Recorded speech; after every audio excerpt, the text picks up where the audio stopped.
ഇന്നത്തെ നമ്മുടെ വീഡിയോയിൽ സവാള സൂക്ഷിക്കാനുള്ള ടിപ്പുകളുണ്ട്. കൂടാതെ ഒരു അടിപൊളി റെസിപ്പി ഉണ്ട് കേട്ടോ. സിമ്പിൾ ആയിട്ടുള്ള ഒരു കുഞ്ഞു റെസിപ്പി. സവാള അല്ലെങ്കിൽ നമ്മുടെ ചെറിയുള്ളിയൊക്കെ നമ്മൾ സൂക്ഷിക്കുന്ന സമയത്ത് ചിലപ്പോൾ മുള പൊട്ടി പെട്ടെന്ന് തന്നെ കിളുത്ത് വരാറുണ്ട് അല്ലേ. അപ്പോൾ അതങ്ങനെ വരാതിരിക്കാൻ വേണ്ടിയിട്ടുള്ള ടിപ്പാണ് ആദ്യം പറയുന്നത്. നമുക്ക് ഇതുപോലെ തന്നെ നല്ല വായു സഞ്ചാരം ഉള്ള ഒരു കൊട്ടയിൽ ഇട്ട് കൊടുക്കണം. ഫ്രിഡ്ജിൽ ഉള്ളിയൊന്നും സൂക്ഷിച്ച് വെക്കരുത്, പെട്ടെന്ന് തന്നെ കേടായി പോകും കേട്ടോ. അപ്പം അതിന് പകരം നമുക്ക് ഇതുപോലെ നല്ല പോലെ വായു കടക്കുന്ന തരത്തിലുള്ള ഇതുപോലെയുള്ള ചെറിയ കൊട്ടയിലൊക്കെ ഒന്ന് ഇട്ട് വെച്ചാൽ മതി. അതിനുശേഷം നമ്മുടെ ന്യൂസ് പേപ്പർ ഉണ്ടല്ലോ, ആ ന്യൂസ് പേപ്പർ എടുത്തിട്ട് ചെറിയ പീസായിട്ട് കീറി ചെറുതായിട്ട് കുഞ്ഞു കുഞ്ഞു കഷ്ണങ്ങളാക്കി എടുക്കണം. അതിനുശേഷം ഇതുപോലെ നമ്മുടെ സവാള വയ്ക്കുന്നതിനകത്തും അതുപോലെ തന്നെ ചെറിയുള്ളി വയ്ക്കുന്നതിനകത്തും വെച്ചു കൊടുത്തു കഴിഞ്ഞാൽ നമ്മുടെ സവാളയിലെ ഈർപ്പം ഈ പേപ്പർ പിടിച്ചോളൂ. അപ്പൊ ഇടയ്ക്കൊന്ന് പേപ്പർ ഒന്ന് മാറിക്കൊടുത്താൽ മതി. ആഴ്ച ഒരു ദിവസം ഒന്ന് മാറിക്കൊടുത്താലും മതി കേട്ടോ. അപ്പൊ പെട്ടെന്നൊന്നും ഇത് മുളച്ച് കേടായി പോവാതെ നമുക്ക് സൂക്ഷിക്കാൻ പറ്റും. അപ്പോൾ ചില സമയത്ത് വിലയൊക്കെ കുറയുന്ന സമയത്ത് നമുക്ക് സവാളയൊക്കെ കുറച്ച് കൂടുതലായിട്ട് വാങ്ങിച്ച് സൂക്ഷിക്കണം എന്നുണ്ടെങ്കിൽ ഇതുപോലെ ഒന്ന് സൂക്ഷിച്ചാൽ മതി. അതുപോലെ തന്നെ ചെറിയ ഉള്ളിയും ഫ്രിഡ്ജിൽ സൂക്ഷിക്കരുത്, പുറത്ത് സൂക്ഷിക്കുമ്പോൾ ഇതുപോലെ ഒന്ന് വെക്കുക. ക്ലീൻ ചെയ്ത് സൂക്ഷിക്കുകയാണെന്നുണ്ടെങ്കിൽ ഫ്രിഡ്ജിൽ വെക്കാം കേട്ടോ. അടുത്തതായിട്ട് നമുക്ക് നമ്മുടെ സവാള അരിയുന്ന സമയത്ത് ഭയങ്കരമായിട്ട് കണ്ണിരിയൂല്ലേ.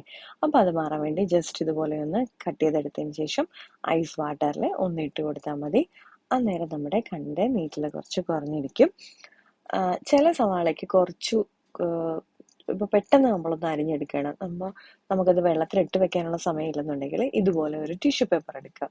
ടിഷ്യൂ പേപ്പർ എടുത്തതിന് ശേഷം അത് നനച്ചിട്ട് നമ്മുടെ ഈ കട്ടിംഗ് ബോർഡിലേക്ക് ഒന്ന് വെച്ച് കൊടുത്താൽ മതി കേട്ടോ. അപ്പം നമ്മുടെ കണ്ണ് നീറാതെ കിട്ടും കേട്ടോ. പിന്നെ സവാളയും ചെറിയുള്ളിയൊക്കെ നല്ലപോലെ അരിഞ്ഞെടുത്ത് കഴിഞ്ഞാൽ നമ്മുടെ കയ്യിലൊരു സ്മെല്ല് ഉണ്ടാവാറുണ്ട് അല്ലേ.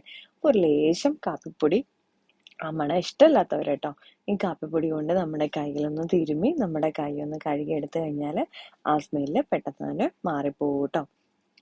ഇനി അടുത്തതായിട്ട് ഒരു കുഞ്ഞ് നമ്മുടെ സാലഡൊക്കെ ഒരു സ്പെഷ്യൽ ആയിട്ടുള്ള സാലഡ് കാണിച്ചു തരാം. കുറച്ച് നമ്മുടെ ടൊമാറ്റോ ഒന്ന് അരിഞ്ഞു കൊടുക്കാം. ഇതിലേക്ക് സവാള ചേർത്ത് കൊടുക്കാം കേട്ടോ. ഇതിപ്പോൾ എല്ലാവർക്കും അറിയാവുന്നതായിരിക്കും, എന്നാലും അറിയാത്ത ആരെങ്കിലും ഉണ്ടെന്നുണ്ടെങ്കിൽ ഇതുപോലെ ഒന്ന് ട്രൈ ചെയ്ത് നോക്കൂ കേട്ടോ. ഇതിലേക്ക് ഞാൻ പച്ചമുളക് എരിവിന് ആവശ്യത്തിനുള്ളത് ചേർത്ത് കൊടുത്തിട്ടുണ്ട്. കുട്ടികൾക്കൊക്കെ കൊടുക്കുകയാണെന്നുണ്ടെങ്കിൽ ഒരു പച്ചമുളക് ചേർത്ത് കൊടുത്താൽ മതി കേട്ടോ. ലേശം ഉപ്പ് ചേർത്തിട്ട് നന്നായിട്ടൊന്ന് തിരുമ്മി മിക്സ് ചെയ്ത് എടുക്കാം. കൈകൊണ്ട് തിരുമ്മി എടുക്കണം എന്നുണ്ടെങ്കിൽ ഈ സമയത്ത് നല്ലപോലെ ഒന്ന് കൈകൊണ്ട് തിരുമ്മി എടുത്താൽ മതി കേട്ടോ. ഇനി ഇതിലേക്ക് കുറച്ച് നമ്മുടെ തൈരൊന്നും ചേർത്ത് കൊടുക്കാം. ഞാനിപ്പോൾ അധികം പുളിയില്ലാത്ത തൈരാട്ടോ ചേർത്ത് കൊടുത്തതേ. ഇതുപോലെ ഒന്ന് നന്നായിട്ട് ഇളക്കിയെടുക്കാം. പെട്ടെന്ന് കറിയൊന്നും ഇല്ലാത്ത സമയത്ത് തയ്യാറാക്കാൻ പറ്റിയ എളുപ്പത്തിലുള്ള ഒരു സാലഡാട്ടോ. ഇനി ഞാൻ ഇതിലേക്ക് ചേർത്തത് ലേശം കുരുമുളക് പൊടിയാട്ടോ. കുരുമുളക് പൊടി ചേർക്കുമ്പോൾ ഒരു പ്രത്യേക രുചിയാണ് നമ്മുടെ സാലഡിന്. ഇനി നമുക്കൊരു പാനിലേക്ക് എണ്ണ ഒഴിച്ചിട്ട് കുറച്ച് കടുകൊന്ന് പൊട്ടിച്ചെടുക്കണം. കടുകൊക്കെ പൊട്ടി വരുന്ന സമയത്ത് നമുക്ക് നമ്മുടെ ഉണക്കമുളകൊന്ന് ചേർത്ത് കൊടുക്കാം, കറിവേപ്പിലയൊന്ന് ചേർത്ത് കൊടുക്കാം. എന്നിട്ട് നമ്മൾ പ്രിപ്പയർ ചെയ്ത് വെച്ചേക്കുന്ന നമ്മുടെ സാലഡിലേക്ക് ഈ നമ്മുടെ കടുവറങ്ങടെ ഒന്ന് ഒഴിച്ചു കൊടുത്തിട്ട് മിക്സ് ചെയ്ത് കഴിഞ്ഞാൽ എളുപ്പത്തിൽ തയ്യാറാക്കാവുന്ന നമ്മുടെ ഒരു സാലഡ് റെഡിയാണ്.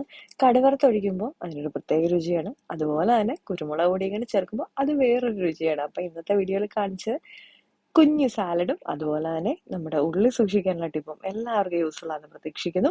ലൈക്ക് ചെയ്യാനും ഷെയർ ചെയ്യാനും കമന്റ് ചെയ്യാനും സബ്സ്ക്രൈബ് ചെയ്യാനും മറക്കല്ലേ. വീണ്ടും അടുത്ത വീഡിയോ ആയിട്ട് കാണാം കേട്ടോ.